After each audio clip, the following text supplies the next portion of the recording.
Ladies and gentlemen, welcome to the BTB Movie Club podcast. My name is Mike Hilty. We hope you enjoyed today's movie discussion. Thanks for listening. Ladies and gentlemen, welcome to the BTB Movie Club. My name is Tim Larson. We are here with a partial group. We have Ryan Malo, Aaron Lashbrook, Sneaky Dan Sears, and Mike Wilden. The whereabouts of Mr. Hilty are a question. You never know. He may show up. He may not. He's an enigma. We're here to talk about movie number 247. It is the 2025 movie Sinners, pretty highly acclaimed, starring Michael B. Jordan. We are in a run here where we've picked some movies and we don't know who actually made the pick. So at the end of this podcast, we will be guessing who picked this movie. We come in with our own guesses, but sometimes the conversation changes how you guess. So, Aaron, I believe it's your turn. I'm going to throw this to you to lead this conversation. I'm sure, as always, you're well prepared for this. So we look forward to the outstanding direction that you give. Take it away, Aaron. Thanks, Tim. As you said, this is 2025's. I'm going to say horror. I don't know if they consider it horror or suspense. I know horror's been thrown out there. Yeah. I don't know if I agree with the horror label 100%. Starring Michael B. Jordan, and I think I would call it an ensemble cast. Quite a few stars, faces I know. Definitely, character actors that have given solid performances in other movies, and even TV. And I don't know which movie this is for Ryan Coogler. I know he's done one or more of the Rocky, Creed Creed. reboots. Yeah, he did Creed, I think. Yeah. Where, him and Michael B. Jordan kind of hit it off, it seems like, because they've done a few movies together. An interesting gentleman to listen to speak, not just because of his, it's not really an accent, but the way he speaks, I just find it very, when he's talking, I listen, just because it's different. It's not an accent, it's a speech pattern. I don't know if any of you guys have seen any of his interviews or No, I have not. listened to him speak. Yeah, it's interesting. So I am not going to give my opinion yet. I'll wait till the end or interject as we go. This movie I did watch last week. I didn't make it because I did not watch the movie or the two-part biopic. But this week I have shit to say. So we'll start with Tim. Okay. My first reaction is I've watched this like 3 times in the last 2 weeks. I really like this movie. If I'm rating, I would go like 4 out of 5 though. So I'm gonna pick it apart a little bit, but I don't want anybody to think that I don't really like this movie because there are some fantastic things about this. I've got a quick question, Tim, just yeah. because you said you've seen it multiple times. Yeah. Was the first time in the movie group, in your other movie group recently, or was the first time like at the theater and then again with the movie group? No, it was last week. Yeah. Okay. Yeah. So the initial thing that is outstanding for me is the music. The music is just wonderful. I don't know who was in charge of picking songs, recording songs, arranging songs, but the music in this movie is just fantastic. And then I'll go to the one thing that turns me off about the movie right away. It was hard for me to tell on first watch which twin was which.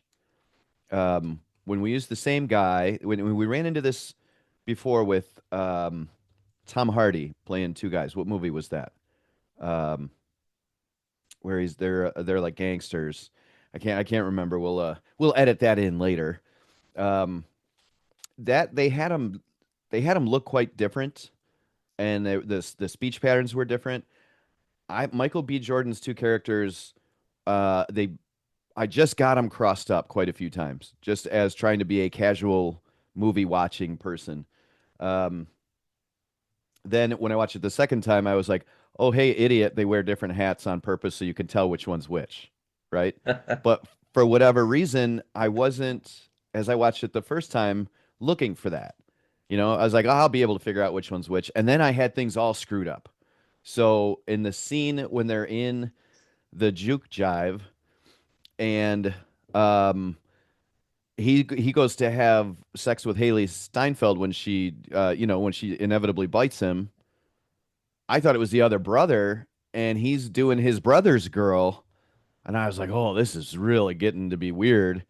And then later on, I'm like, "Oh, that's not what it was at all."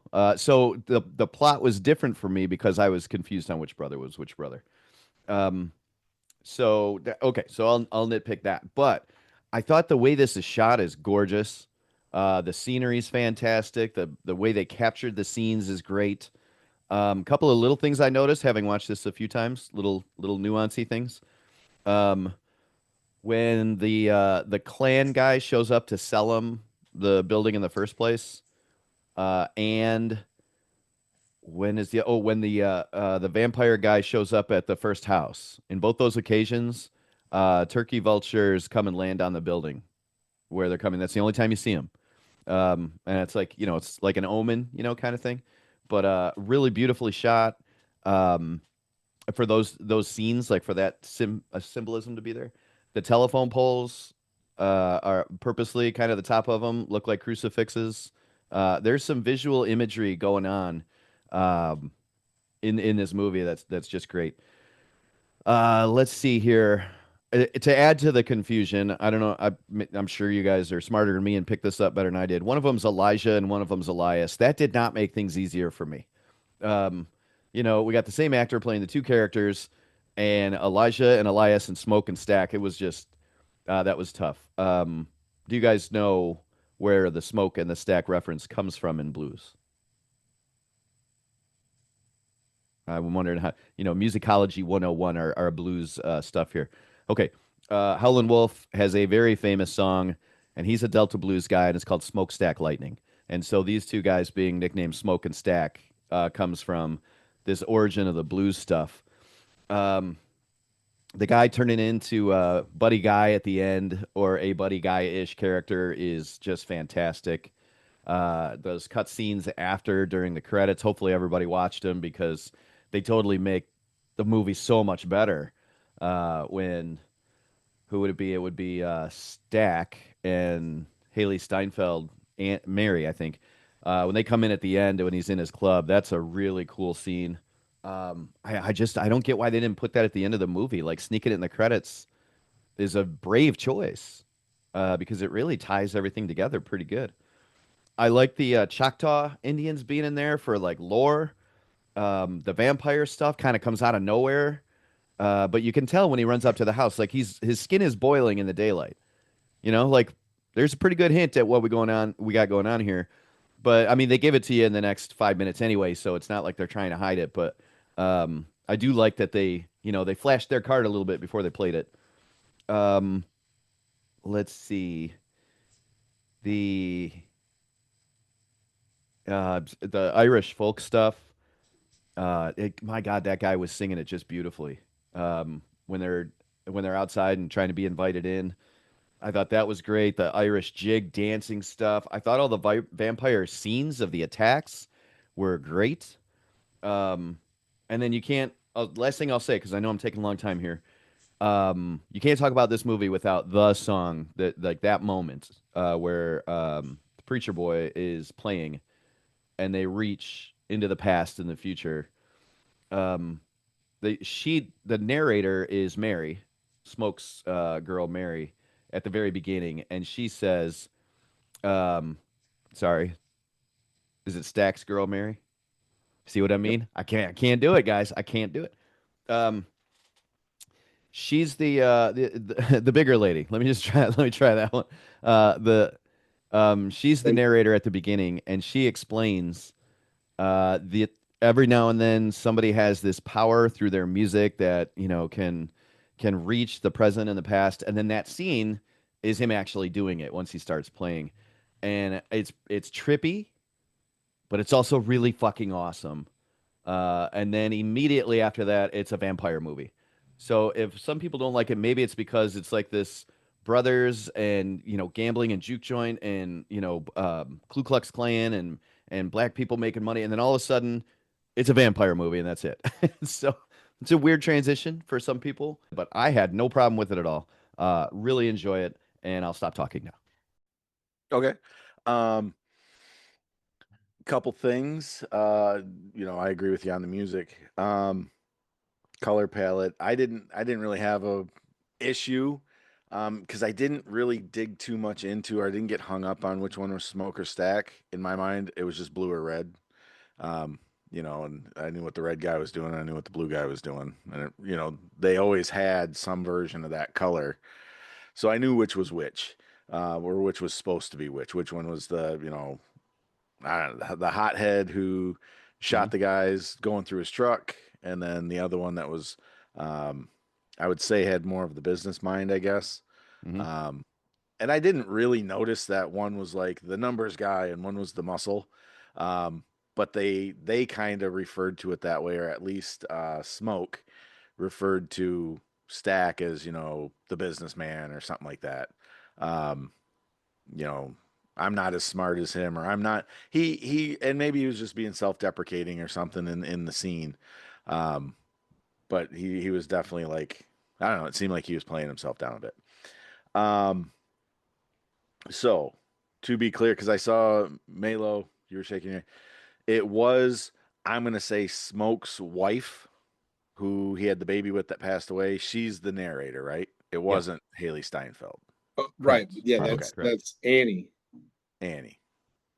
Oh, I Okay. said Not Mary. I Mary. just said it wrong. Annie was the That's narrator. what I got me said mixed up. Mary. It's I Smoke and didn't Annie. realize who was the narrator. I just knew Yep. that Mary was with I even have it written Stack. down, and I screwed it up. This movie's got me all twisted up. My bad. Yeah.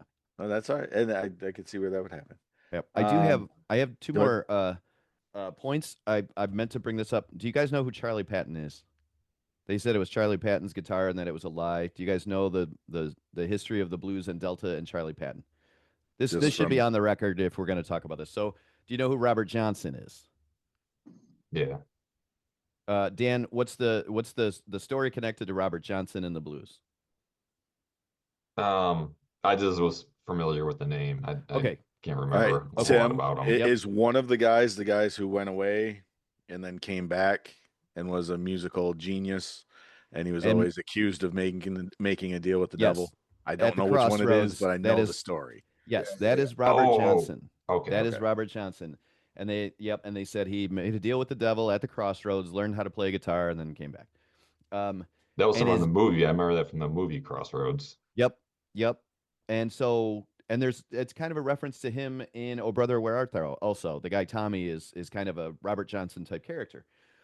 So Robert Johnson is frequently mistakenly given credit as being the father of the Delta blues, whereas Charlie Patton was actually before him, and he was the first one to make it to be an entertainer, like to go from town to town and play this style of blues and have people pay him. So he kind of created the traveling bluesman scenario, and Robert Johnson learned from him. And so some of the other lineage is from these two guys as Delta blues started showing up. There's Howlin' Wolf and all these guys. I can't. Willie Dixon, I think, is one of them. Um, but anyway, Muddy Waters is in that group, and I'm sure everybody's heard of Muddy Waters. Muddy Waters was a bit of a teacher for Buddy Guy. Muddy Waters was he played Buddy Guy played with Muddy Waters as Muddy Waters was the more famous guy, and then Buddy Guy was an influence on Jimi Hendrix. And so I'm getting away from the movie here, but that music lineage is kind of an important one throughout the history of getting from Delta blues all the way to the rock and roll that we know today. So I'm glad that they used Charlie Patton and didn't go for the easy. Let's use the Robert Johnson name because the devil and the crossroads thing. And so another tip of the cap to whatever this guy's name is, Kugler.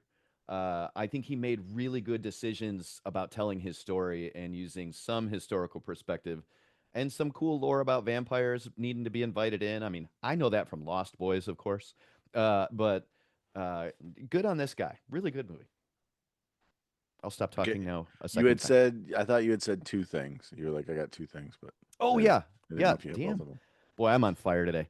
Uh, This one I don't want to say. I want to throw it out there as a tease because I'm wondering if somebody else has the connection. There's a pretty cool connection between this movie and Fistful of Dollars, Eastwood's film Fistful of Dollars. And so I just thought I would throw that out there and see if anybody grabs it. And if not, I'll at the end I'll explain. Mike, do you have an answer for Tim's question? I don't. Uh, Okay. Well, just tell us what you think about the movie Sinners then. all right, fair enough. Yeah, I like it. I also recently watched this, like a few weeks ago, just with some neighbors. And so, I mean, yeah, acting's great, music's great, scenery's great, it's shot really well. Like, I agree with all that. Um, it's a very entertaining movie. I thought it was very good. I think the two things I kind of want to mention are one,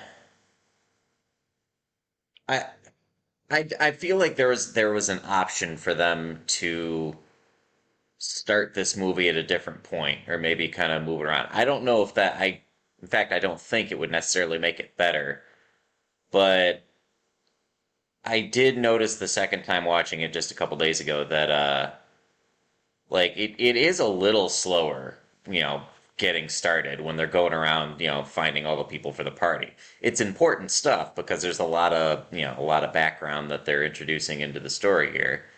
And I do enjoy a lot of those scenes, but it just like it goes it's just kind of moving along at it's just kind of steady little pace.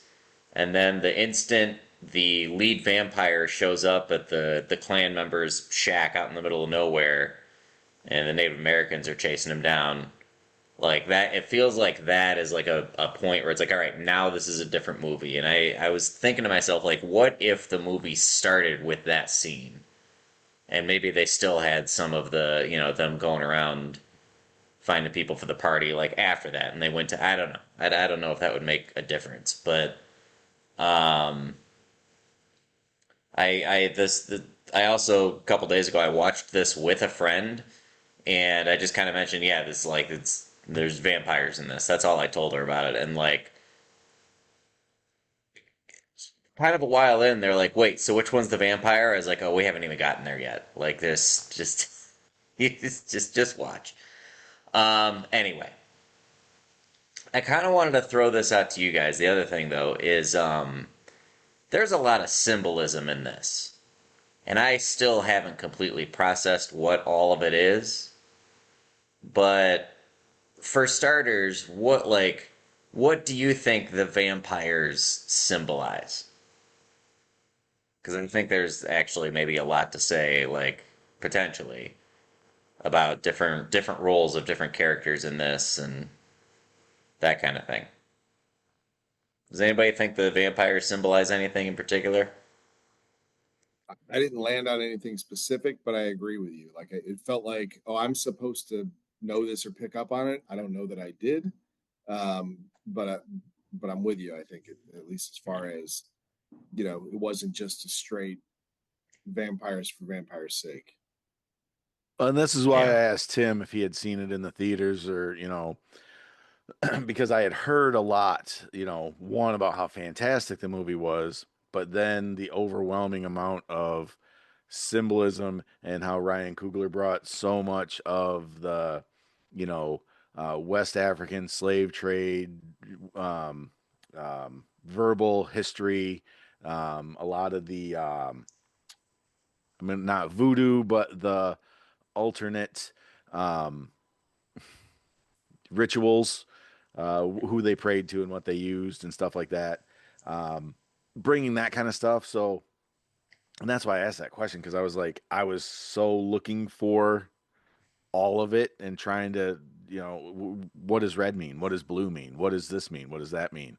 You know, that I kind of got lost, I think, in a few places or didn't enjoy it for what it was. But to answer your question, I saw it because I heard it, um, but I also heard a few things that I didn't necessarily see.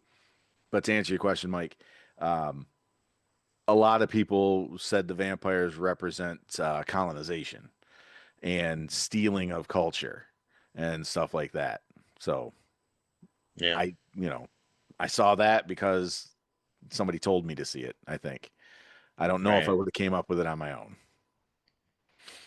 I don't know if that's what Yeah. you were getting at or Yeah, no, I was just interested to see if anybody got anything from it. The one thing I heard from somebody was it maybe represented like white Christianity type thing, like more of a religious thing, and like I could see that too, or at least like that, the message that they would send about it in particular. I'm not saying one way or the other about it, but like, um, but I don't know. I was like, it felt like it could represent a lot of things, and I like the colonialism thing too. They Um, go hand in hand. yeah, Yeah. I suppose it's true. Yeah. well, and I mean the head vampire, um, and what everybody was saying, like after they turned, and it's like if they didn't have fangs and blood and drool coming from their mouths, like what they're saying is very appealing. Yeah. Live Hmm. forever. We all love each other. We're Yeah. this family. Fellowship. We It's all get like, Yeah. along. Yeah. it's like, oh man, this is like any cult. It's Yeah. all you Right. got to do Yeah. is give me everything, and then you Yeah. can, be one of us. Yeah. Right. Um. Okay. Cool. Yeah. And does anybody else have any thoughts on it, or any other symbolism that they might I have caught? I just took it at face value from the initial narration that if that you can somebody who plays music this well can draw really good things about life and also draw evil. And I looked at it more as like a statement on the plight of black Americans in the South post slavery, just trying to live a life. And like they're putting up this juke joint and just trying to have fun with music. And we have the Klan coming after them. We got vampires coming after them, and it was just this is how hard it is to try and start to be a free person in Hmm. that environment. So I just kind of looked at it that way. Okay. Cool. Hilty, you just arrived. Aaron's leading this conversation, but I kind of tossed a question out to everybody about the symbolism in Sinners. Do you have any particular symbolism with the vampires or otherwise that you noticed with this movie? I mean, the most obvious one feels like the music and how it's tied to, you know, culturally and representative of what that can mean from a story point or storytelling perspective and what it means culturally. Like the vampires have their own means of music. The club has a specific type of music that they're going for. So I would say the music is pretty high up there. Um,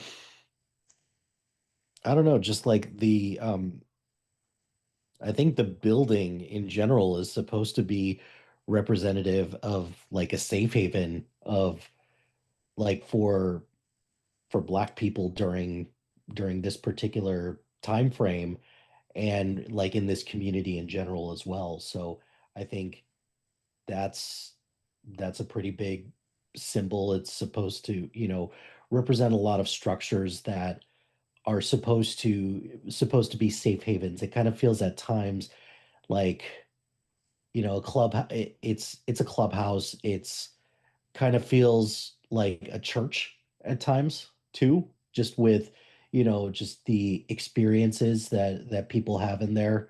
And then it's desecrated by these vampires, particularly led by a white vampire as well. So, Hmm. um, yeah, those those are Right. probably the two that I could throw out there Yeah.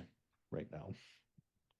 Real quick review of what we said just before you got on is somebody told me something that made sense, which it sounded like it was kind of like a white Christianity type thing. The vampires could represent that, or it's some kind of religious type cult. And Aaron brought up that it could really well represent colonialism and just taking culture. And then Mela pointed out that those two things kind of go hand in hand. We got on a nice conversation. You showed up, so welcome. Anyway, so yeah, I don't know. I kind of wanted to just I wanted to kind of mention that and throw that out to everybody. So thank you for humoring me on that, everybody. I guess the other things I really enjoyed about this, real quick, I love it wouldn't be like a Ryan Coogler movie or like I guess I don't know how I'm trying to introduce this, but I love the fact that they have just a big scene with Smoke just killing a bunch of clan members at the end of this. Like I don't know if the story necessarily needed that, but it's awesome, and I'm glad they have it. And it's a little bit of like, if anything, it's kind of a feel good redemption or some kind of something to make up for all of the the vampirism and the the culture stealing and everything that we've talked about with that symbolism. But it's just there's not as much symbolism there. It's just, all right, this is Smoke just killing as many clan members as he can, and it's kind of fucking cool. Um, and I don't know. I guess that's pretty much where I'm at. I'll stop there. Okay. I think we'd all agree. Show of hands. No, not really. I know this is audio. Everybody's gonna raise their hand. Killing clans members, good thing. Yeah. Um, and you do it anyway. I like it. Um, I Yeah. cracked myself up at how I raised my hand, but I'm not. glad Tim, this there's is an no audio video, right? medium.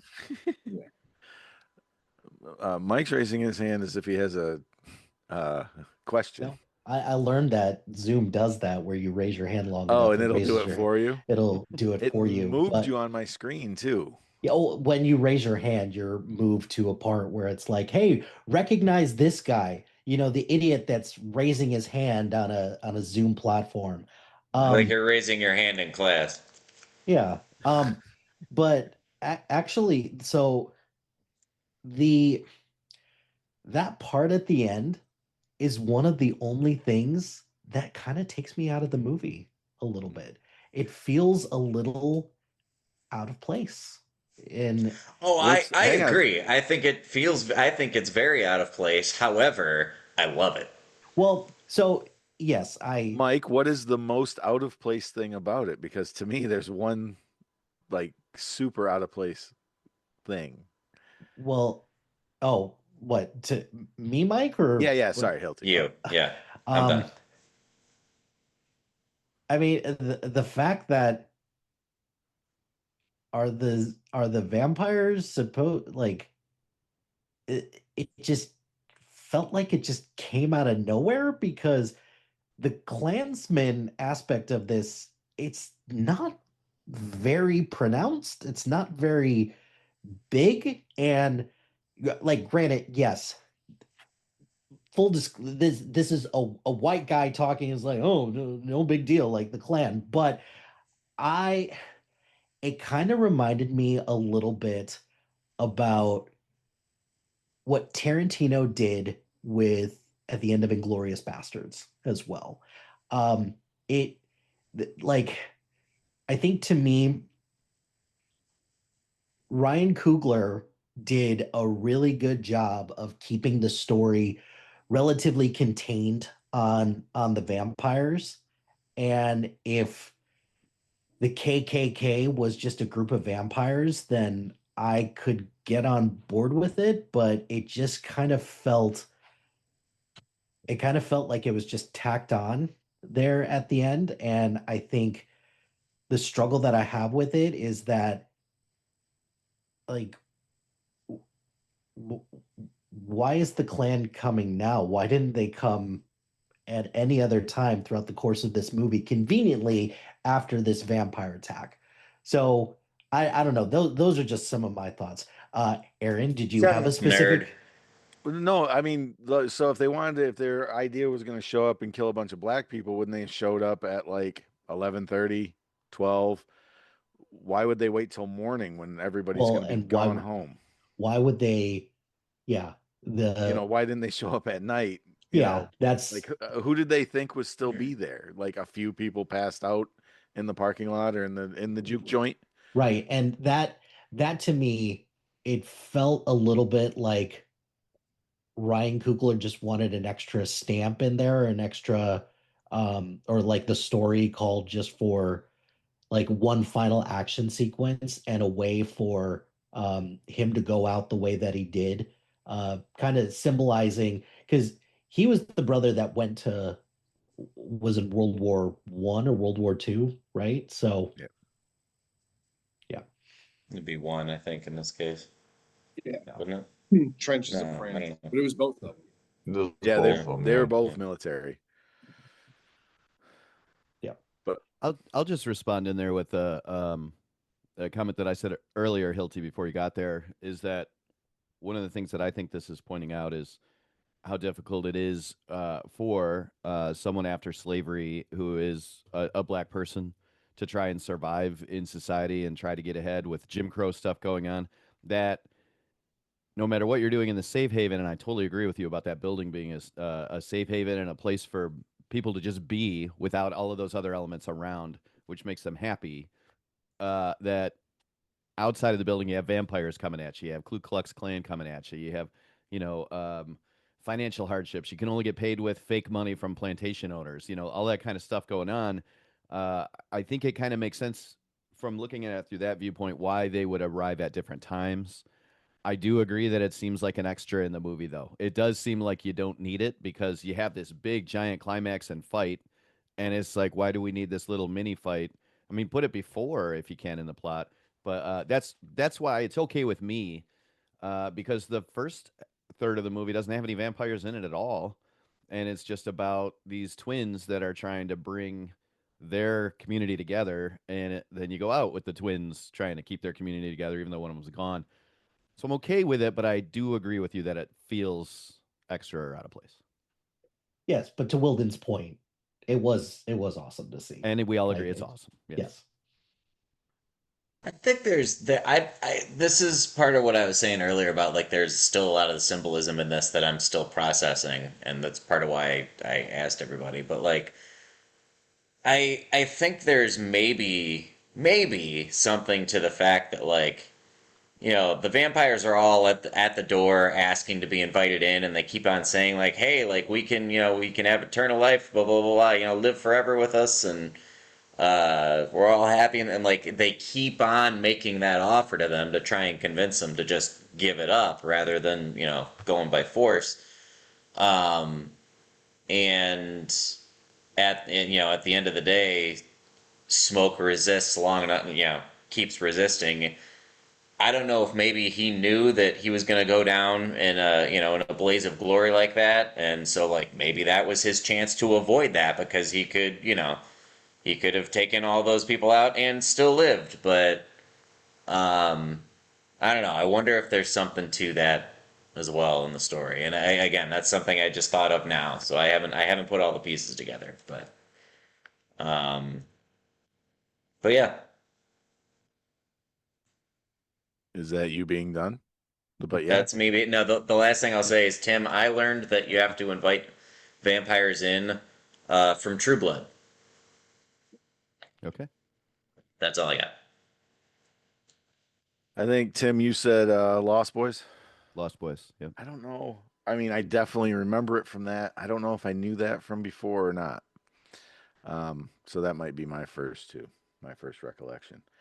Um, what? So Mike, what from letting people in? What from the other array of vampire stuff was any of that new? What they were using the wooden stakes or the garlic or any? I mean, are there lot? There's not lots of vampire movies. Any, I don't know. There Is are, that but is that lore that I I think like everybody knows, or is it getting to where I'm so old then they don't do vampire movies that much that wooden stake to the heart might have been new to you or silver. no, that all seemed pretty straightforward. I mean, Nothing. that pretty basic vampire stuff. Yeah. Right. Pretty exactly. That's what I'm hoping. every once in a while I'll throw out a Gilligan Island reference in school, and the kids have no clue what I'm talking about. So I always have to check, is this common Yeah. knowledge anymore, or Yeah. has the window shifted? The one thing, and this is just to get my Simpsons reference in there. I learned growing up that you have to kill the head vampire to stop all the other vampires from the Mr. Burns is a vampire Halloween Simpsons episode. But so that was the opposite in this movie. But other than that, yeah, it was, I don't know. I It did was like where all they went basic with stuff. that. Like they had brought it up, right away for, you know, I'd seem like Smokes. I'm gonna call her wife, Annie. Is that what you said, Mela? I didn't remember her Yes, Smoke and Annie. Yes. name. She seemed to have the verbal knowledge, the passed down wisdom from the aunties and stuff like that, and she knew a lot about hates and vampires and other stuff, roots. Um, but it seemed like I'm pretty sure it was Smoke talking to her at the time. Like he came up with "Let's kill the head vampire" kind of real quick, and that's like if I didn't know it, I don't think I'd come up with that. Thinking if I killed this one, the rest would turn back or something. So that was one. I was like, how did he come up with that? I don't know. Mm. In the heat of battle, that would be my, let's kill the, you know, uh, what is it, Night King, and all the other people will be freed or whatever. Yeah.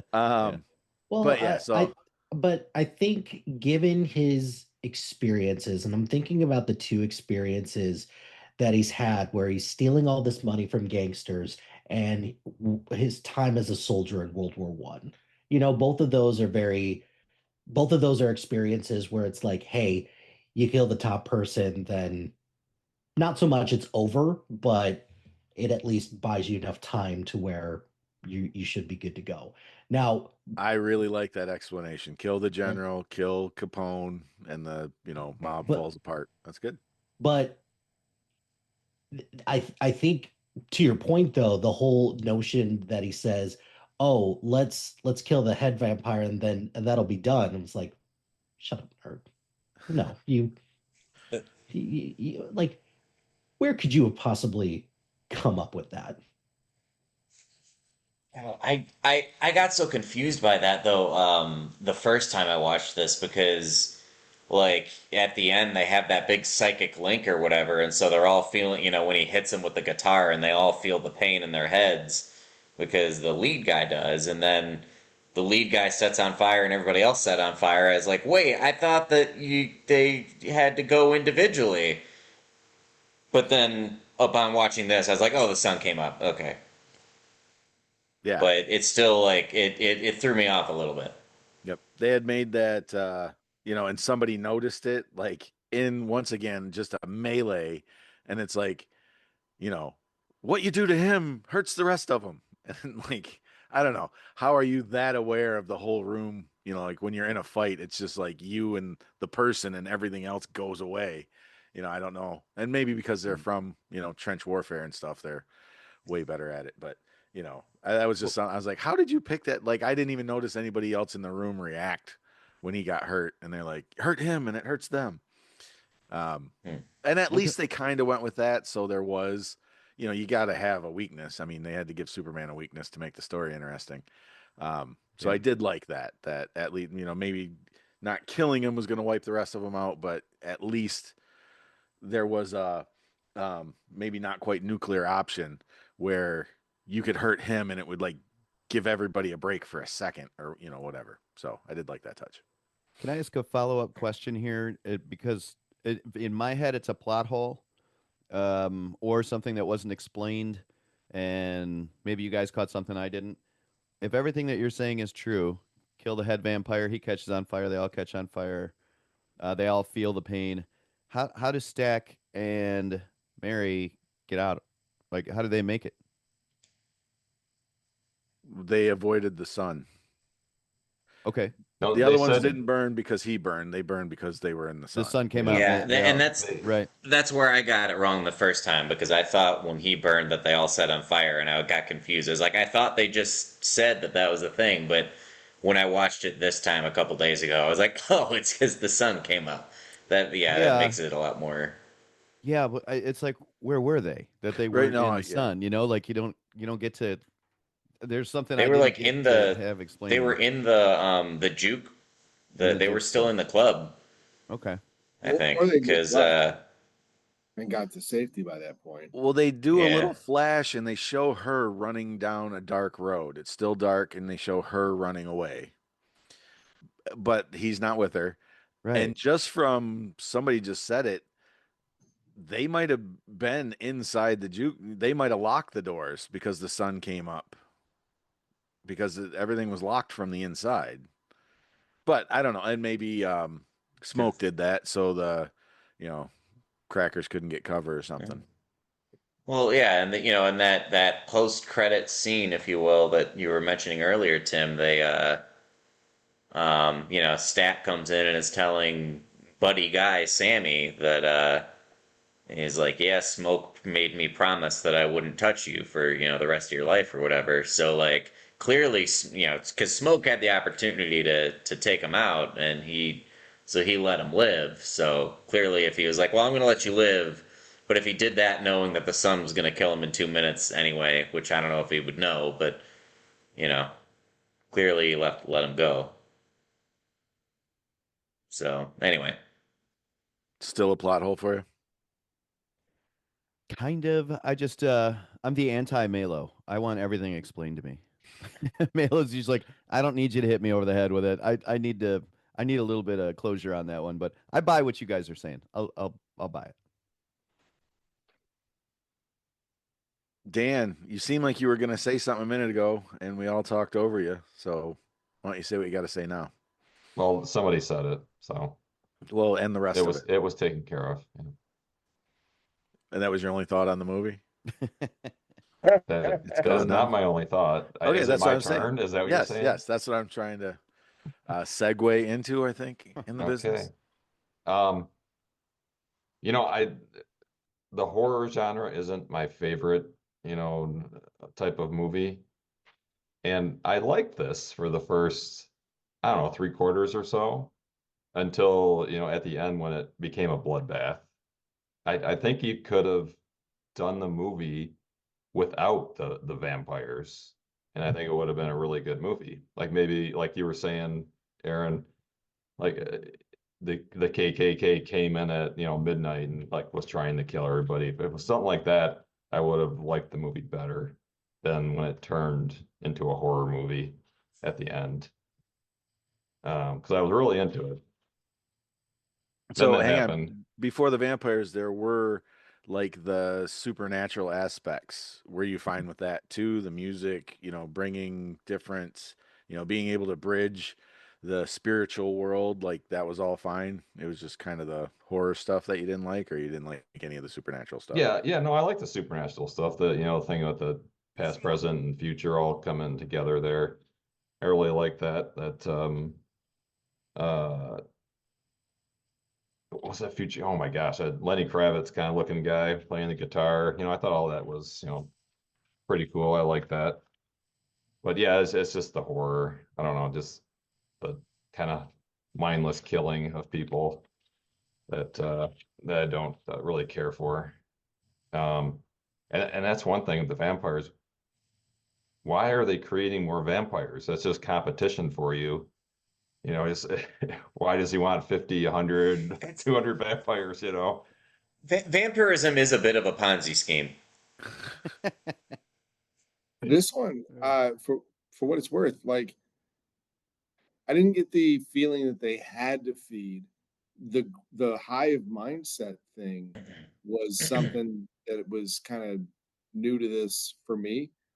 And they said that at one point, like Sammy was the reason. And there were other benefits from the others, the rest of it, but they wanted that. Right. The only scene where it seemed like they had to was when Cornbread, and they said, "Oh, Cornbread's really hungry," and he was chowing on a bunch of people. Yeah. But yeah, you're right. It seemed like they want a little communal kind of thing and Well, have and I kind of their touched on it earlier. Two Mhm. different aspects they gave this one. Um, and like it or not, the words he was saying, the cultish aspect of it, of we're all family. We actually love each other. We're all, and it kind of goes to what Melo was just saying with that hive mindset, because that was his mindset. So they all were infected with this, you know, family, family, family. And the reason he wanted Sammy is so he could bridge the gap between spiritual and see his people again, because he couldn't die, he couldn't pass over, so he could use Sammy to see his dead relatives or dead, wherever he's from. So I thought that was a really neat twist that they put on the whole vampire thing. And it could be one, he could be the only one. We never heard how he was turned or damned or whatever, if he was the devil. Um, but the idea of, well, it was, whatever happened to him and however long he's been around, he just wants to see his mom. He just wants to see his brothers, whatever. Kind of the same thing, we see Smoke going through at the end. I don't know. I liked it. The whole, like I said, using Sammy to see the only way I can see my people, or something like that, or you might be the key to see my people, or however he worded it. Sorry, I okay. spoke a lot. Yeah, I didn't get that from it, but yeah, that's an interesting take there. Um, but yeah, I read that horror movies in Hollywood are really big right now. They're and one of the reasons they were saying is people like to go to theaters with other people to see horror movies because everybody's screaming at the same time and they're all getting into it. Whereas like a drama or something like that, you can just watch it at home on the couch. So horror is a huge Hollywood thing right now. Um, but you get some of the strange things like the commercial where they say, "Oh, when you're in a horror movie, make bad decisions," and that's kind of one thing that happens in this movie. It happens in a lot of horror movies. That's a good Um, commercial. yeah, that's a funny commercial. He said, "Well, we should get in the running car." No, let's go hide in the garage where all the The chainsaws and chainsaws. Yeah. axes are. Yeah, I wasn't even sure at first. I had to stop the movie and look. I didn't know if that was Michael Jordan a dual role or if that was two different people. So I did have to stop the movie and check that. And he did a really, really good job in this movie. What else we got here? I like the CG. I thought the CG stuff was good with the vampire burning at the end. I thought that was really done well. Um, I wrote down, you survived World War One and the Chicago gangland stuff just to die by, hand of vampires. And like that kind of sucked for I guess he didn't die by the vampires. Oh, Smoke, or was it Stack? Thank you. Stack died by vampire. Thank you, Dan. I've always liked you. Well, no, he Oh, got shot by the KKK, right? Smoke did, yeah. Smoke got shot by the KKK. Yeah. Okay. Well, yeah, I guess the other one he And didn't. are we saying, did He's Stack undead. even die? I mean, it seemed like he was doing Yeah, pretty well true. in Yeah, 1991, he's undead, I guess is the word for it. 1992, whatever. Yeah. Um, And I like how in the end, you know, he chooses the guitar over his dad and the religion and everything, and goes off on his own past Chicago and does what he wants to do. So I like that decision there that he made at the end. But I think that's about it for me. Do you think, Dan, part of that decision, since you brought it up, because I didn't know where that was going to go, and I was a little surprised that, he took off. Um, do you think it had anything to do with he was so good, he had that connection to the spirit world kind of that we saw in the juke joint? Like, did that happen more for him throughout his life? Is that why he just stuck with music, or was it just to be, mildly famous in, the Midwest and makes, decent money? I don't think he had the connection with his dad as much. He had it more with music and the guitar rather than with his dad and religion.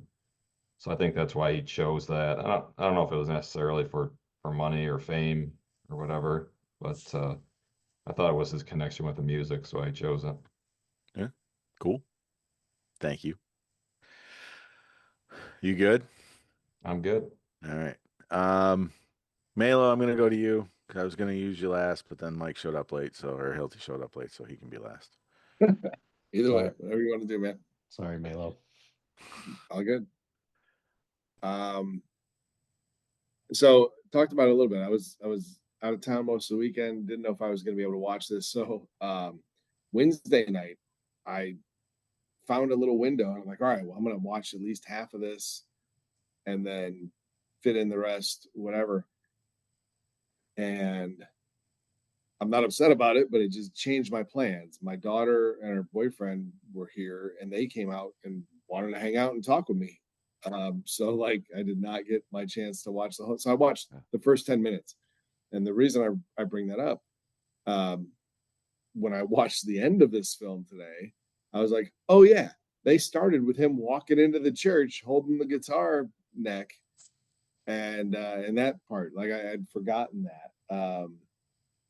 Yeah, which was interesting. So I'd never seen this. I thought it was an interesting thing with the twins. I wrote it in the chat, but Legend was the Hardy film that they did that before, and obviously a lot of other things. But I thought what helped it, I thought it was really well written. I thought it was acted well.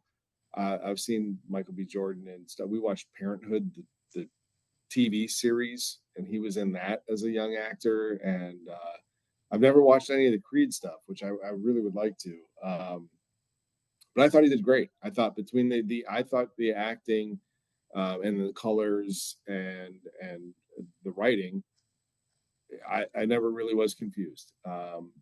It wasn't super dramatic. That one guy was like we talked about, the all business, the other one's all the hothead or the muscle or whatever. But there were some nuances in there that I was able to keep pretty straight. And Annie and Mary and that whole thing. So I left that. How I did watch this. I got off a boat this morning, and my daughter. It's near Orlando with my daughter for breakfast, and then James drove the 2+ hours home, and I watched this movie on my phone while we were driving home.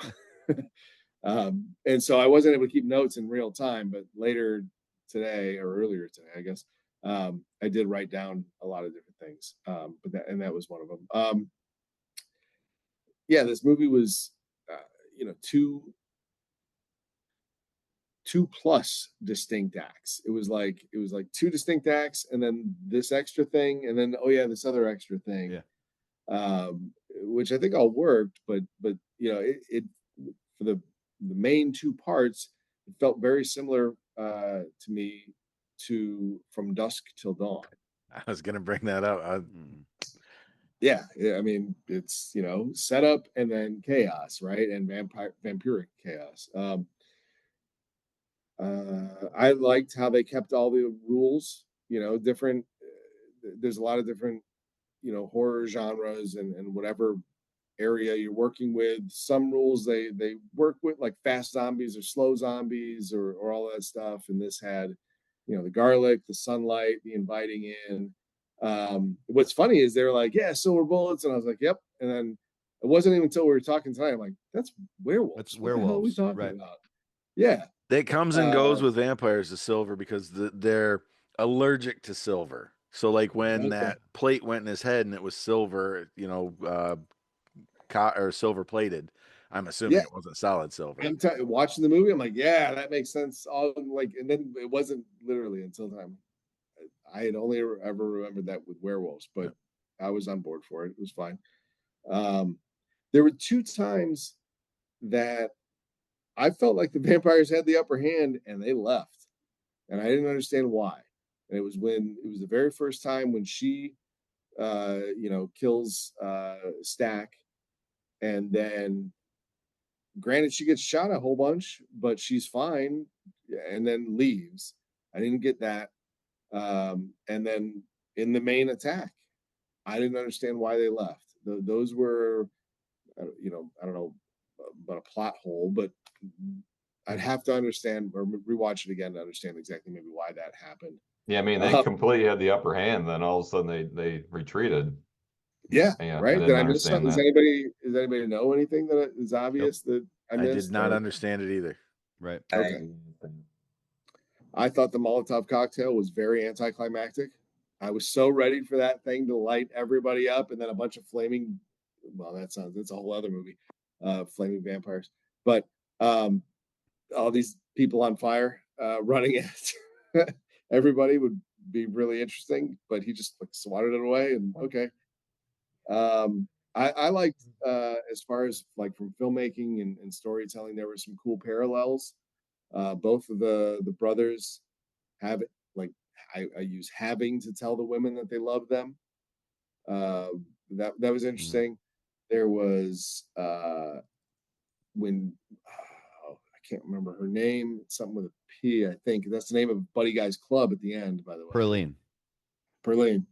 When she's singing and they're doing the kind of the stomp dance thing while they're kicking that dude who is cheating in time. That parallel was really cool, really well done. I wrote down just a bunch of the other actors and everything, like Buddy Guy.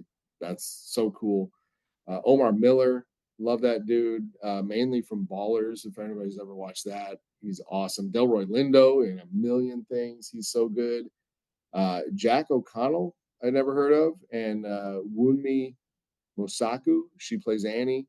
I had never really known either of them, but they were fantastic, and others obviously as well. Um, so they get done with the whole like sunrise happens. So first of all, I thought they might twist that whole thing because it was so hard to kill that guy and he died in such a dramatic way. For a second, I thought, oh, maybe they will do the happy ending where he dies and we get our people back. And even then, I'm already thinking of like Annie, who no matter what isn't coming back, or some of that stuff. But they didn't. They just all died.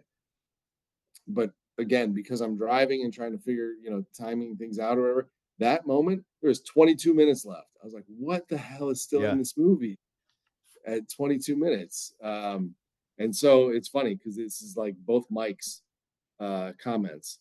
I wrote, never a bad reason to kill Klansmen, but felt tacked on. And then I did write maybe to help explain the Smoke story, like let him go out like a hero, but also tie up that loose end so it's just Sammy, beyond that. And then still in reflecting kind of what Tim said, just really interesting scene with the whole music tearing the veil between the old and the new. That was definitely a real turning point in the film, and really, really well done. And it went on a little longer than I thought it would, but I was on board for it. So I I don't know. I don't really do grades or any of that stuff, but I very much enjoyed the film. Thought it was really well done, and we'll watch it again for sure. Yeah, I definitely think I need to give it a second watch as well. Mm-hmm. So as far as, and this is might end up being a healthy question. Did you think any actor or actress of, say, the main, 10 were out of place? Would you have recast anybody? Like, was there anybody like, oh, I thought you were going to go the other way, like who stood out that I wouldn't have expected or something like that.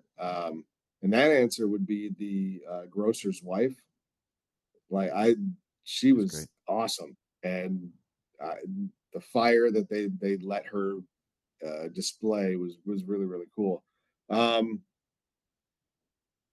no, I don't know. It feels like a cop out, but I can't think of No, that's anything that. it's totally fine because it's kind of a loaded question, and um, I'd look up the answer. I think Mike might know it. Um, the head vampire was offered Oh, to other people. okay. Does Well, I thought you were gonna say so. One of his the couple, the one guy is like a singer and a musician. Like that's his primary thing. He's not actually an actor. There's Bert is Bert the main guy? That sounds wrong. Um, for the vampire? yeah, yeah. There's the main vampire. Like he runs up to the house and there's that couple Right. inside, and Yeah. the husband Oh, inside that house. He's not actually an actor, Oh but okay. I no, thought I he did didn't know fine that. for what they gave him. Yeah, Um, he's a singer. Okay. no, I didn't know that. But the head vampire who ran up to the house, I want to say I can't. Like I said, I can't think of it off my head. If anybody's googling That I it wrote right down. now, Jack O'Connell. Mhm. that's who it actually was. Yeah. But it was offered to somebody else who wasn't comfortable with the subject matter, and they turned it down. And I want to say it was like a Ryan Gosling or something like that. Okay. Because I don't know if he says the N word in it, but it was like Mm. somebody was uncomfortable with the subject matter when reading the script, and they passed on it. And then it was like Or this more like huge movie. Mike was talking, maybe the symbolism behind Right, it. yeah, something like that. Mhm. It just Yeah. they weren't confident in wanting to be involved because they didn't know how it would be accepted. And Yeah. I'm pretty sure I saw, like I said, and this movie's been out what since last school year because I remember different teachers going to see it and talking about how great it was. Um, so I mean, it might have been 6, 7 months ago that I saw this person talking because it became a phenom when it came out. Everybody had to see it, and it Yep. made 10 times the budget and all that stuff. Um, but yeah, I can't remember who it was. Hilty, do you have any idea who I'm talking about? All right, so I didn't, and it might have just been a little blurb, and it might have been somebody who like was in an interview doing something else, and they were just throwing out, yeah, I could have been in that movie, and they might have been talking shit, but um, I'm gonna really regret passing on that, and then you find out, they were never offered that, you know. But it was just another thing that like I knew I had to see this movie, and I can't believe I waited this long. So, and there's some aspects where I wish I didn't wait this long. Mhm. But no, I agree. Like I thought the cast was, you know, as close to perfect as you get. Nobody stood out. I only know Haley Steinfeld from what is it, the musical one? Um, Oh, Pitch Perfect. yeah, like Pitch Perfect 2 or 3 or something like that. I only know because I looked up. I didn't know what else she was in, and then I was like, "Oh, that's Mrs. Josh Allen." Like I also didn't know that. Right. Mm. No, my wife and I she loves those movies, and like so when they're on, and I don't hate them. They're fun. Sure. Yeah. And I know that's the only place I know her from. And I'm like, that's weird. Listen to her say like dirty Yep. words, Yep. like really, I don't know, Stick your tongue in vulgar. my food. Yeah. Yeah. I Aaron, got you. your person that you're talking about is Machine Gun Kelly. Machine Gun Kelly was supposed to be slated. He was looking to potentially audition for the role, but then noticed that there were a lot of racial slurs in it, and he was like, "Nah, I'm good." All And right. So, then, and that makes sense because he had a album coming out and stuff. So that's why he was being interviewed and trying to My attach initial, himself to something. my gut Yeah. reaction when Hilty just said that, I was like, "Oh, that sounds terrible." But I watched Bird Box, and he was in that, and I didn't hate him. wasn't Like bad, wasn't I good, thought what he was but wasn't supposed to do, bad. yeah, yeah, yeah. What he was tasked to do, he did. That's cool. I don't hate the guy, I I actually don't mind the poppy music, so whatever. So yeah, Ryan Gosling, Machine Gun Kelly. They're both blondes, I Tomato, guess. tomato, you know. Well, I have another take on this because I read the reason Jack O'Connell actively pursued getting this role is he wanted to be able to do the Irish jig. He wanted to do the dancing. He was like, I got to have this role because I'm never going to get a chance to do this. And it was No, less about all of the spiritualism and racism and more about I get to do an Irish dance in the middle of the film. I'm down. That's cool. I And love kind all of that. fly and float while doing it. Yeah. Speaking of floating, I thought that was a cool scene when Haley Steinfeld ran away from him and you saw him. Oh man. You got little glimpses of it, of like, oh yeah, that's the vampire shit that I Mhm. like, or Lost Boys, stuff like that. Yeah. So you good, Ryan? I'm good. All Yes. right. Hilty, give us the numbers. $90 million budget. That's a big Total budget. total gross $366 million worldwide. So this was a pretty solid hit. Seeing this in the theater definitely enhances the experience. I saw it twice in the theaters, and I normally don't go see movies twice in the theaters because I know that things are going to come on streaming pretty quick. So, but this came out on the 4th of July weekend, and it did very well on HBO Max after that too. So, um, yeah, just like the music to me is the thing that stands out the most. I enjoy the musical aspect of this a lot and what it means for all the cultures involved with this. And to me, one of the things that stands out the most about this is the the meshing of cultures that are going around here, specifically in the United States, and how it was fairly easy for Remick and his cohort of Irish vampires to assimilate in no problem, just fine. um Even the Asian people in the community, it's not they're not treated too terribly bad, um as opposed to the black people in this, who find living in America so incredibly difficult in this post-slavery current Jim Crow era. So Was that weird? Because that's one of the things I noticed. Brought up the Asian couple. They owned two stores downtown. You know, I didn't realize because weren't they in one store and ran across the street to get mom from the other store? mhm. Um, I didn't think Asian Americans were treated much better than African Americans at that time, but obviously business ownership, wasn't a big deal. I didn't get that really. I looked this up. Hilty, do you know the answer to this or no? I'm I'm assuming that it probably has something to do with, a lot of Asian communities helping out with the railroad, but I could be wrong. So there were a lot of Chinese immigrants in particular in that area post slavery because the plantation owners now needed to hire somebody. And so they hired a lot of Chinese immigrants to start working the plantations as the slaves were no longer there to do it for free. And the Chinese immigrants who came over quickly learned, man, they're not paying very much here. I'm going to go do something else. And started to do things like purchase stores. And how they got their foothold in is that in the Jim Crow South, no white business owner would sell stuff to a black customer. And so the Chinese immigrants helped to ease the African American, black post slavery into society because they smartly created stores that black people could go in and buy stuff from. And so Chinese immigrants were pretty prevalent in the South post slavery for those reasons. Okay, and I don't know enough about it, and that's probably shame on me.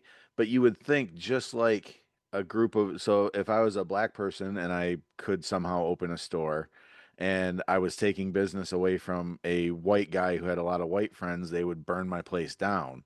Correct. And these Chinese people are obviously taking money away, but they saw it as money they wouldn't take anyway from black people, so it was okay. Yep. All right. I mean the logic, racism's logic is hard to follow, Yeah. but I got it. Go ahead, Hilty.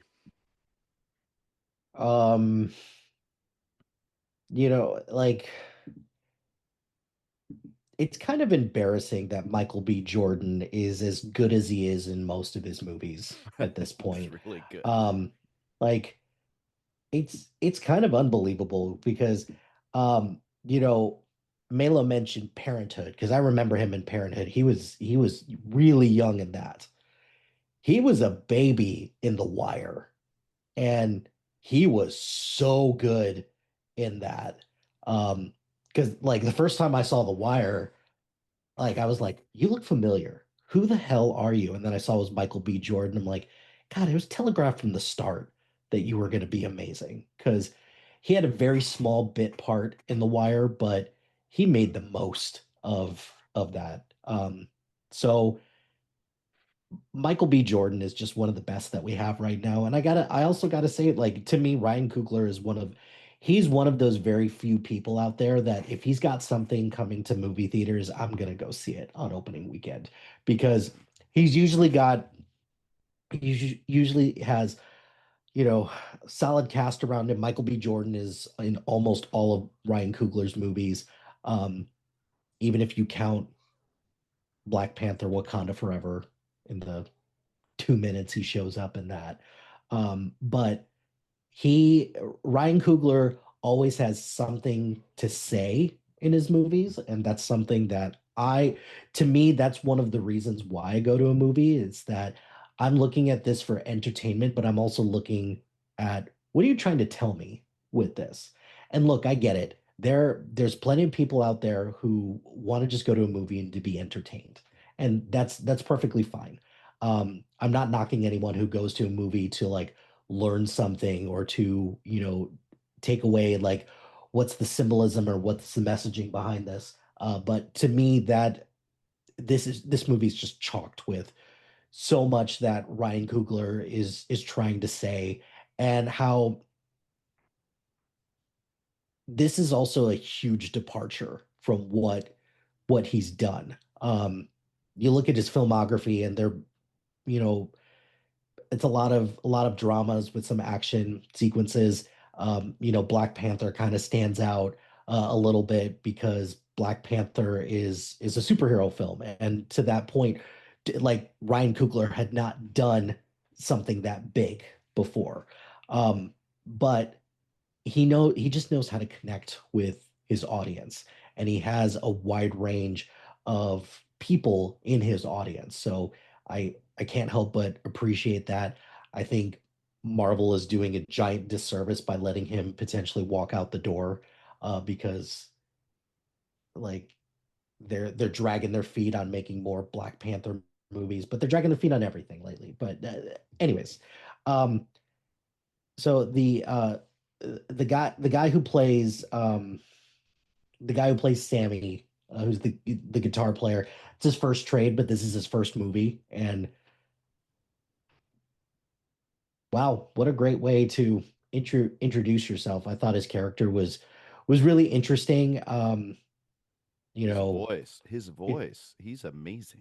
he is amazing. And I did I did a podcast recently where we talked about movie core memories where, boy, I'm never gonna forget the first time I saw this, and that that sequence where he's playing the guitar and all these other cultures are like, dancing and representing, and the rift is, being created, and all of that. Like I love that sequence so much. I thought it was so creative, and I thought it was really, really a interesting way to show that as like a beacon for, good and evil to kind of like mesh together. I feel like if it would have been rock and roll, I feel like that would have been, a much stronger stronger thing, but also it makes perfect sense that something like the blues and R&B, well, mainly the blues would be something that would open the rift like that, because I'm sure that is what a lot of people who didn't like the blues thought about it during the time. Um, there I don't have a whole lot of things to knock about this. Um, like to me also this year, I haven't seen like a ton of movies this year. And since I'm focusing a lot more on television lately, um, just getting out to the movies is kind of tricky at times, but this is my top movie of the year so far. And so far, there hasn't been anything close to that. Because number two, I hate to admit it, is K-pop Demon Hunters because I love, love, love that movie. Um, it's also not fair because I've also seen K-pop Demon Hunters 3 times a day for the last 4 months because children exist. But I can't watch this 3 times a day. But anyways, Children. what's that? Or with children. You Eh, should watch this with children. I don't know. Like Yeah. my dad took me to go see The Lost Boys at a drive-in when I was young, when it like so What they think is acceptable for violence for children? You say tongue in my coos once, and now it's not acceptable for children at all. prudes. Yeah, I mean, just between the setting, the music, like this movie I think is going to do very well from an Oscars standpoint.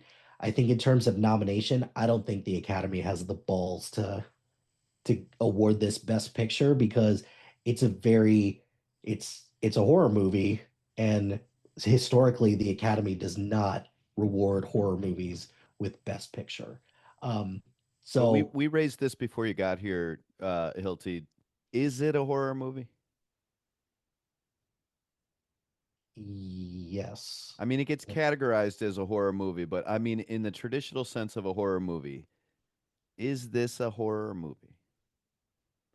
I mean, and there's some jump scares and obviously vampires, but like to me, you could have a drama with that, and they all happen to be vampires. Um, Mhm. so I saw more action and suspense, Yeah. um, rather than straight Oh, up. this is the Fantasy. suspense. This is Yeah. the suspense movie, not Chinatown. This is the suspense movie. Um, no, but you're everybody's right though. This does feel more like a suspense movie than Chinatown. But I There were parts that were genuinely creepy, though. I mean, like the vampire, Sure. like I just generally like you can have a suspense thing with like demons for example, and that will still creep me out. And like you kind of, I know vampires aren't the same thing, but like that, there were parts that were like, oh yeah, this is for sure a horror movie to like Yeah. at least to me. Well, I guess I'm trying to contribute to Hilty's movement towards this actually getting some acclaim because I think it flirts with other genres. I don't think it's specifically just a horror movie, which because well, of its gray area-ness could but garner some more attention. but Tim, that's the thing is that most movies are not one genre. So Hmm. and this where you find the like I feel like the genre of the movie that you gravitate to with a movie like this is the thing that you connect to the most. So, Sure. this is a super like IMDb lists the genres in this: folk horror, period drama, supernatural horror, vampire horror, action, drama, horror, musical, thriller. Like, okay, you're correct on all fr Did we lose you? Oh, no, no, no. I'm just, casually looking at Brian, who just decided who's driving clearly.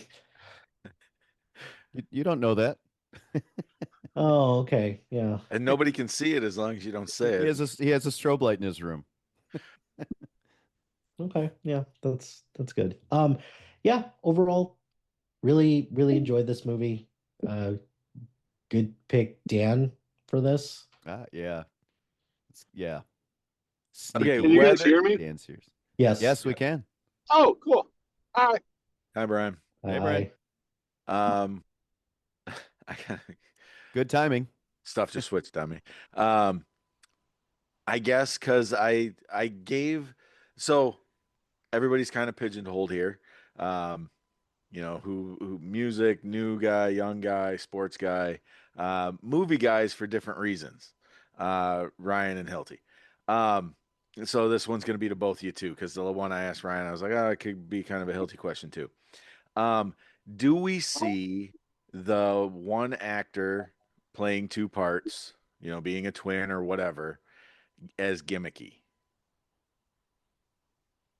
No, because And if usually you do, but like this time you didn't, or usually you don't, but this time it kind of was, or well, guilty actually, first. sorry, Melo. Actually, I'm going to pull back on the no and say it depends because I feel like in a lot of cases it depends on what the two characters are doing and whether or not the actor can actually perform it because I think like in my personal view the for an actor to play two different parts, two distinct characters in a role like this has got to be pretty challenging because especially for like you'd never see a method actor do something like this because they they get so invested in a particular role. Like Daniel Day-Lewis is never going to do that because he was like Abraham Lincoln until the Oscars. So like he could never do something like that. I'm sure if he musters up enough, he's a very talented actor. Um, but I don't think that he would particularly be well suited for that. Whereas Michael B. Jordan, I think he's talented enough to do something like this and still be able to present two distinct characters in one movie and to make each character different, unique, and plot relevant as well.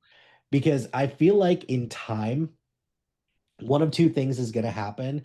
Um, you're going to see more instances of like what they did with um, Army Hammer in The Social Network. He didn't, he, Michael B. Jordan did both performances. Army Hammer only did one performance and he did the vocal stuff.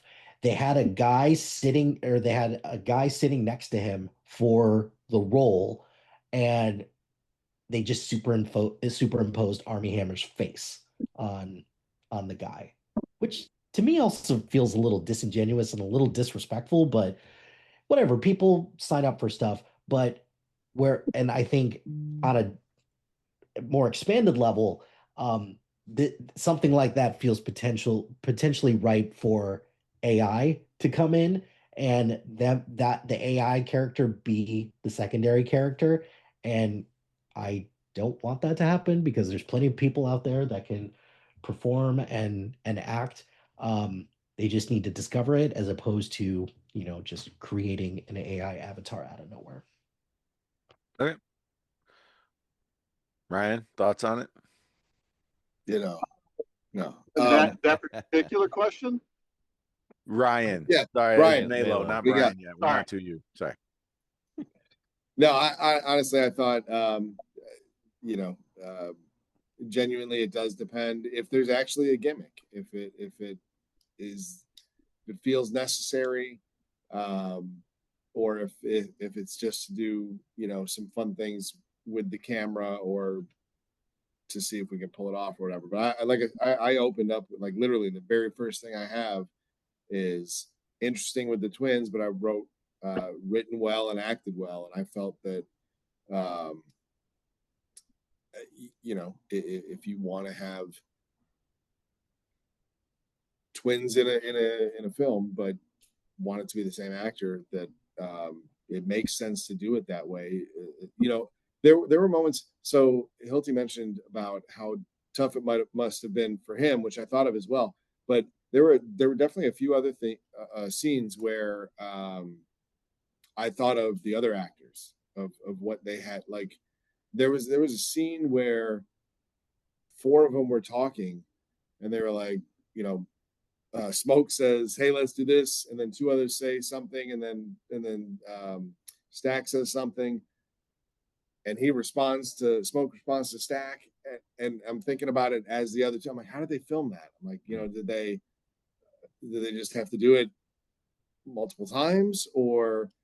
And I'm sure, obviously they have somebody reading the part, and then they do whatever. But I can't imagine that Michael B. Jordan was filming one of them by himself, and they just superimposed, so they had to do it both ways. So I found it really interesting, but I didn't find it gimmicky. Okay. I don't know. That's I the most never got. thought of the logistics of that. That's a new Mhm. thing I didn't think of, like in a scene like that. I heard this scene where he one of them hands the cigarette to the other one while they're waiting to buy right at the thing. start. They had to shoot that at least 35 times to get it right. Because they had a stand-in handing the cigarette off, but then Michael B. Jordan had to come in and hand the cigarette off. So to get it to match up, they had to shoot that quite a few times to make it happen. That's just one scene of all this twin stuff. I was thinking And of the fight scene too, like, right? oh yeah, yeah. And my thought on it is, and I was confused with the two twins, right? So I got my own issues. But one thing I wrote on my notes about this subject is they didn't really need to have twins. You could have two different actors being brothers. The only plot thing is that the mother died during childbirth. And so what's her name? Mary's mother took him in. But I mean, Mary's mother could have taken him in because the mother died some other way. Well, yeah, And we know the dad was abusive and he could have killed her. It could have been right, anything. right. So for me, it's not gimmicky isn't quite the right word for me. For me, it's like it's Coogler and Michael B. Jordan going, I just really want to do this. So it doesn't come across as gimmicky, but my reaction to it was I think guys just wanted to play with toys while making this movie a little bit.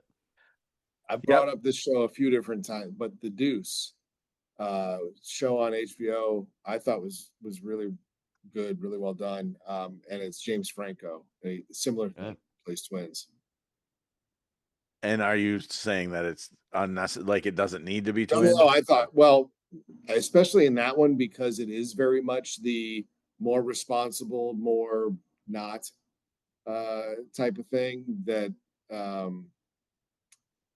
definitely not necessary. Could have easily been an older, younger brother, Right. whatever dynamic in that. But it didn't. I don't know. I liked it. Yeah. So Tim kind of already said what I was going to say. Like for me, at the end of the day, I didn't know why it was necessary they were twins in this one. And that was it didn't really pull me out of anything. I didn't have any problem with it. But as we were talking about it, where I came up with the idea of even asking the question was the different ways Tim had mentioned that he had difficulty because, they didn't do the, evil twin, good twin kind of thing. They were both, so like his accent was pretty much the same, which, if they're twins, they're gonna, he didn't do one way and one a completely different way with a different cadence and a different dial, different accent or anything, because that would have been weird. Because they are brothers who have always been close and whatever.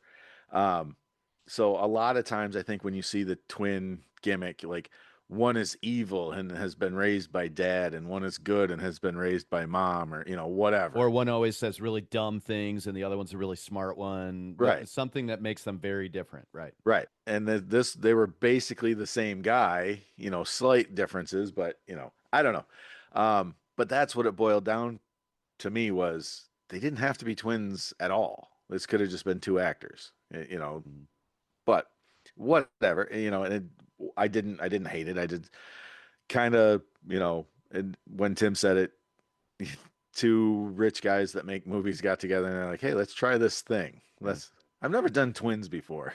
Well, Yeah. I think I honestly don't think Ryan Coogler would have done that if he didn't believe enough in Michael B. Jordan's ability to pull it off. For sure. So,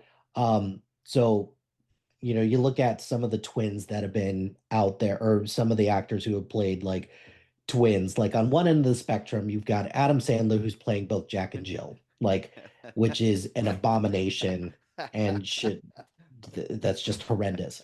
But then you have something like this. You have something like I would argue that Lindsay Lohan doing this for the remake of The Parent Trap was pretty good because she even did a semi-convincing British accent and tried to make them at least somewhat different from a personality standpoint as well. But Leonardo DiCaprio and the Man in the Iron Mask. Forget about Schwarzenegger and DeVito. I was just about to say that, the prime example is Schwarzenegger and DeVito doing it in Twins. So um, Christian Bale for the the Prestige. Prestige. Prestige. Yeah, so it just kind of depends. Like I I don't think that there's very many people out there that I would trust to do something like that, but I'm sure I like you don't even potentially need the brother aspect either. It could just be like a friend and War buddies. yeah, just something instead. Yeah. But I think I think because Coogler and Michael B. Jordan have worked together enough times because you know, with actors and directors, like there's a lot out there that's like, oh, you two are just kind of connected. A lot of times, like DiCaprio and Scorsese, right now, and before it was De Niro and Scorsese, now it's DiCaprio and this too. So, or like Johnny Depp and Tim Burton, but the difference there is that that tandem needs to stop making movies. It's not 1994 anymore. Nolan and Stop. Cillian Murphy. What's that? Nolan and Murphy. Nolan's got his own, like Michael Caine and Nolan, and Mm. yeah. So there's, yeah, it's just about trust, right? At the end of the day, because I mean, Killian Murphy had been in a ton of other Christopher Nolan stuff, and it wasn't until Oppenheimer came around that it was like, yeah, I think I'm gonna elevate you to the lead role in this. And he knocked it out of the park. He was talented enough to do it. He had clearly paid his dues, his Christopher Nolan dues to get to that point. So yeah. So, Brian, thank you for joining us. Glad to be here. Um, are you in a comfortable position to give your synopsis on the movie? And, yeah, I'll be brief on it because I don't know how the audio is going to be on this, such. Is But he talking? Yep, pardon I me? can hear him. Dan's having trouble hearing you, but I hear you just fine. Okay. Getting Uh, thumbs up from a lot of people. I really enjoyed the movie. Thought it was great. I'd watched it. Uh, Actually, almost went to the theater to see it, but instead went and saw the last um, Mission Impossible. But regret not seeing this in the theater. Thought it was great. Uh, you know, just everything about it. I thought it was well written. I did like the twin aspect.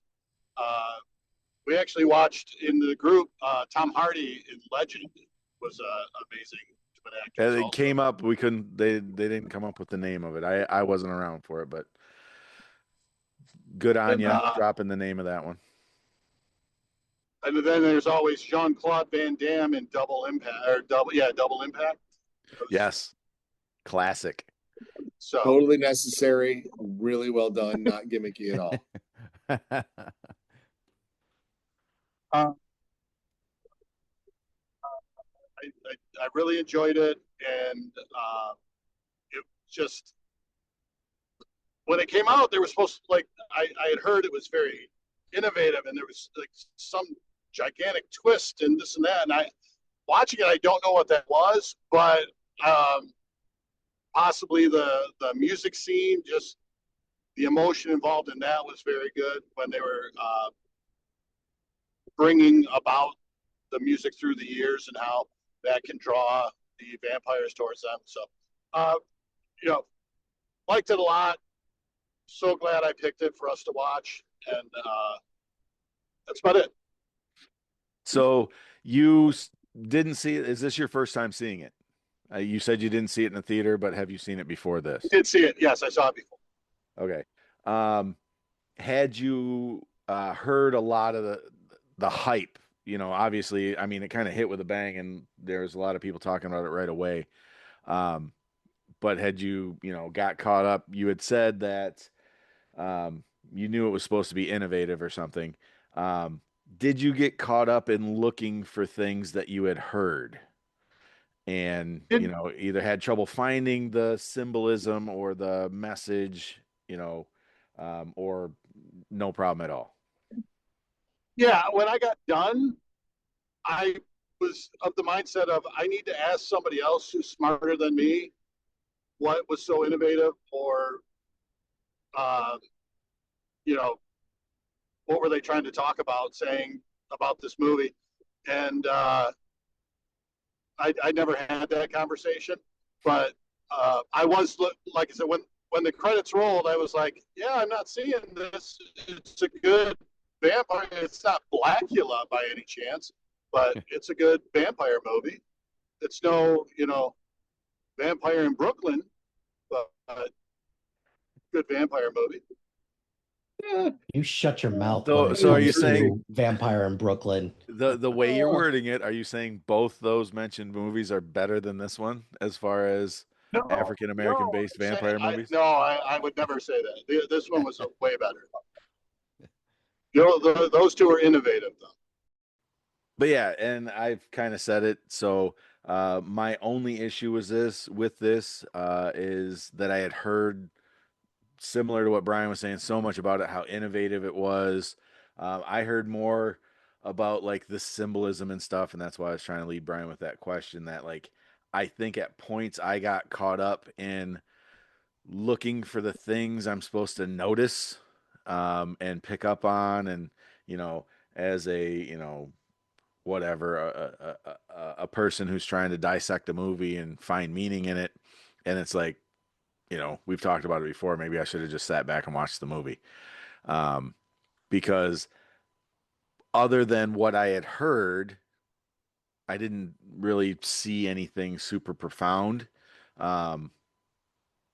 Other than like the thing I brought up with the colonization or colonialism, or um, stealing cultures, whatever. And I don't know if I would have saw that if I would have just sat back and watched it. But I also think it was distracting that I was looking for things. I was trying to make connections that probably weren't there. Um, I did really enjoyed it. I'm totally going to watch it again. The other thing, because I don't know, when the vampires had just feasted, and this is going to go off the rails a little bit. So right at the very start, and we've brought up Haley Steinfeld's comments and Stack's comments about the woman's anatomy and how to make the blood from the mouth down, that was in the eating of and the eating, was there something there, or was that a thing that I was like, no? Okay. From the reaction, I'm saying no. Okay. I thought it was too blatant. It was too I don't want to say gross, like obscenely pointed out. Like, I don't know. To me, it was really in your face. Um, but I guess that's where I'll leave it, I guess. I mean, there's the, yeah. I don't like the reactions I'm getting from the crowd. Off the rails, indeed. Wording is off the rails. Yeah, go ahead. Yeah, no, I don't think it was an accident, and but I liked the vampire stuff. I liked the ritualistic other culture, whether it was voodoo, West African, even the Christianity stuff, all of it, the cultural stuff. I thought it was great. I might have been looking for too much, trying to make too much of it. Hilty, not to correct you, but I have to correct you because it seemed like I had said something wrong. Because I had said I had heard this movie from last year, like teachers had seen it last school year, and then I believe you said it came out on July 4th. Said you're It came out in March or April, but Yeah. it came out on HBO Max on July 4th. Okay. There we go. Okay. Because when you said that, I was like, oh my God. Because I know that a teacher that I was working with, like daily, was one that was going on and on about it, her and her husband seeing it. And I was like, I know I was in school, like, and it Mhm. wasn't this year, so it couldn't have been July 4th. So yeah, April 18th. So that made more sense. So it did come out April 18th, 2025, and you know, as Hilty had said, it's made over $300 million. So, and that was another thing we had talked about. Somebody brought up, I think Hollywood's always on the horror movie kick because they make money. Mhm. You know, They If done do well, yeah. they do make money, and traditionally why they make so much money is because they're cheap. right? Like super cheap to make, and it's gonna get butts in the seats. With Uh, 90 million being this one's budget, though, it's not cheap, but had Mhm. a lot of mhm, heavy, heavy hitters attached yeah. to it. So, hmm but Tim, other than that, and Mhm. finding out I was hosting, I mean, come on, Oh, it did a great pretty job. pretty bang up job on the Did a fly, great right? job. Great job. MVP today, Aaron. MVP. Okay. I have a quick question for Hilty. You joined late. I know Brian and I talked about this last night. It doesn't seem like last night, but we were in person last night. Hilty, this is a little nuancy thing, but do you know the connection between this movie in the plot and A Fistful of Dollars? No. Okay. Um, on my third watch, I finally noticed, and this is the thing about this movie, you guys, it's worth watching again and again because there's a bunch of little things in here. The twins come back from Chicago and they have the Irish beer and the Italian wine. There's a whole story going on here that you just get the tiniest little hint at. What did the twins do in Chicago? So in the Fistful of Dollars, if you guys haven't seen it or recently or don't know, the character with no name, played by Eastwood, he plays these two gang factions against each other. That's his whole thing is he's making money from both of the gangs and pretending to be an agent, for the gang trying to take out the other one, and they're so interested in winning that they don't notice that he's playing them against each other until the end of the movie when it all comes to a head. And that's what the twins did in Chicago. The Italians and the Irish, he they pretended they were working for both of them against the other gang and then took their money, took their Italian wine and Irish beer and left town and came back. And that's when who Annie, I think Annie or Mary, Haley Steinfeld says something like somebody's going to notice this sooner or later. It took me a third watch to even put that all together. Like what actually happened in Chicago? They went, they came back, it didn't work. They liked it, they didn't like it, but they made this money. Um, and so that's kind of I think I don't know if it's a nod to that story or at least they borrowed that story to as part of the backstory for the twins. So on my Would be third an watch, I saw that and I was it, like, that's pretty cool. it would be an awfully big coincidence if Right. Right. if it didn't. So anyway, you guys talked about Steinfeld a little bit. Um, I haven't seen any of those movies you're talking about, Pitch Perfect or whatever those were. The only thing I saw her act in was I know we saw shit, what was that movie? Something about Sing Street. And then we talked about other movies that guy has done. One of them is called Begin Again, and Mark Ruffalo's in that, and she's Mark Ruffalo's daughter. So the only thing I've seen her act in, she's like playing this 14-year-old brat angry with her father, and then she comes up mentioning stuff about, as Aaron would put, female anatomy, and I'm like, whoa, this is a little bit different. This is a little bit different. This actress has grown up quite a bit. Oh, if if you think that's a little rough, have you heard her song called Love Yourself? I Not I not don't what think I you have.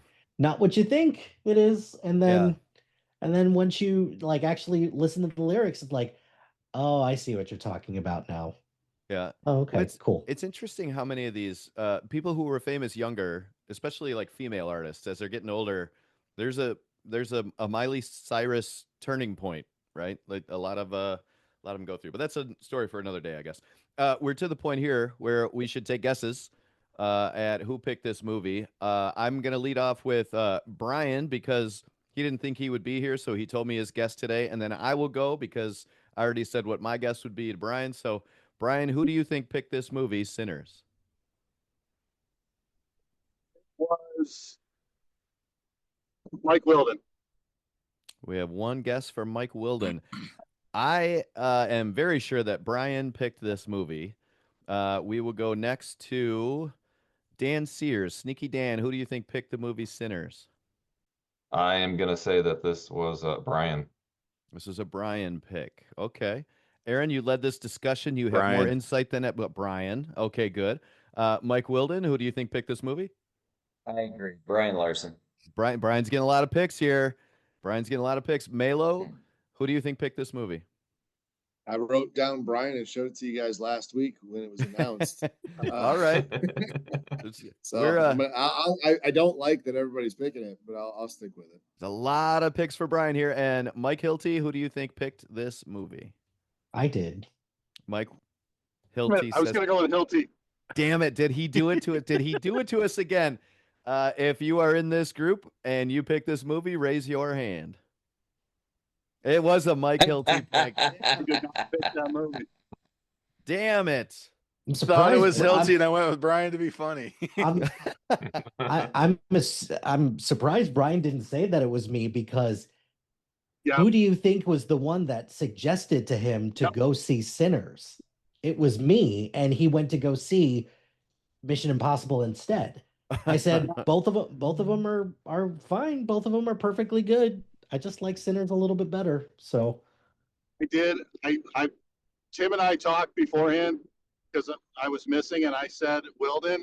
And during my drive, I remembered the conversation with Hilty, and I couldn't, in good conscience, change it for the recording because I had told Tim to let everyone know my pick was Wilden. But I remember the conversation, and I should have said Hilty. Damn it. Yep, same. So Brian said, I was like, dude, he said Mike Wilden. I said, that's cute, being that you picked it. And he was like, I swear to God, I didn't pick it. And I was like, you know who would say that? The person who picked it would say that. And Brian, he was like, hand to God, I swear to God, it wasn't me.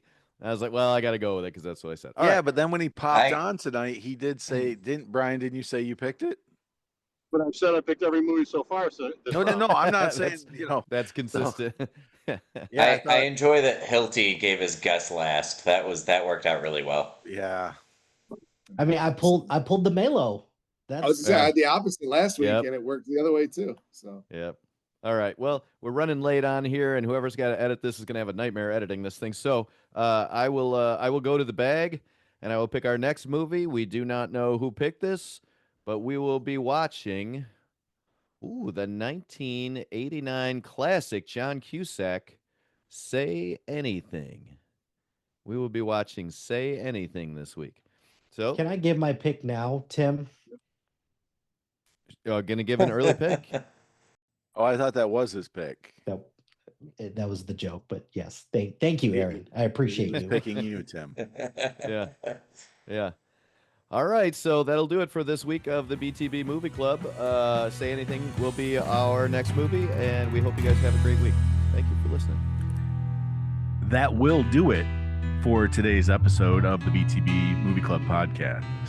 Thank you, as always, for listening. We know we enjoyed ourselves. We hope you did too. Have yourselves a great week. We are partnered with the SBDM Crew Podcasting Network.